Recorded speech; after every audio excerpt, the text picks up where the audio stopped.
about financial risk. Turns out that most clinical trials are done by big drug companies, but ultimately, it's the investors in those companies that have to pay for those trials, including you and me.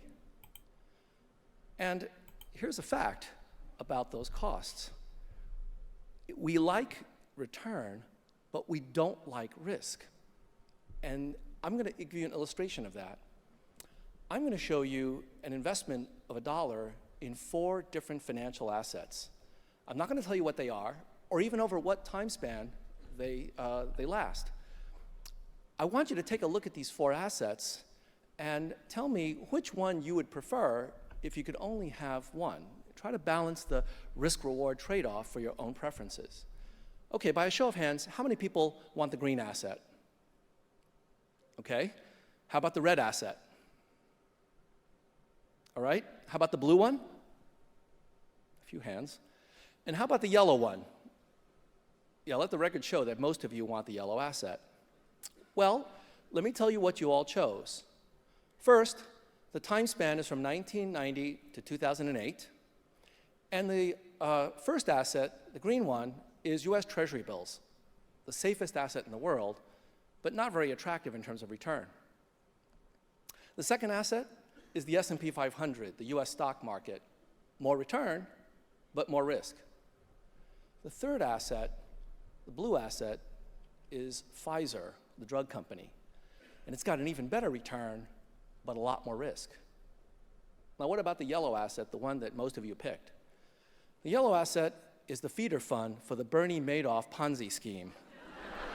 And that's why it ends in 2008.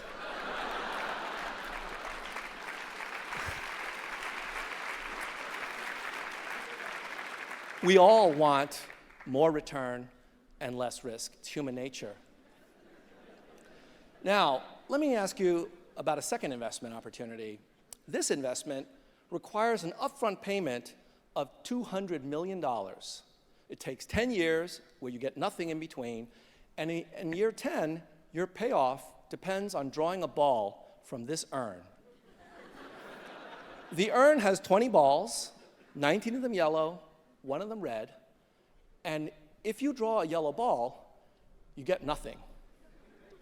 But if you draw the red ball, you get $12.3 billion. A fantastic payday, but remember, you only have a 1 out of 20 chance of picking that ball. 19 out of 20 times, you get nothing.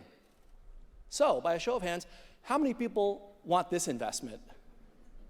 Yeah, not too many takers. Well, these are the back of the envelope typical numbers for an investment in a single anti-cancer drug candidate. And it's just not that compelling. You know, in the history of Major League Baseball, the player with the lowest batting average of all time was a catcher from the Cincinnati Reds named Bill Bergen, who in 1909 batted 139.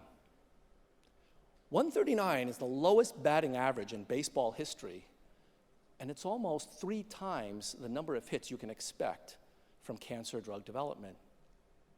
It's just too risky. And these statistics, they have an impact on biomedical funding and on patients. When my mother was dealing with lung cancer, I was introduced to a very successful biotech company developing an experimental therapy for this disease. I was privileged to meet with the chief scientific officer as well as the chief financial officer, and I asked what I thought was an innocent question.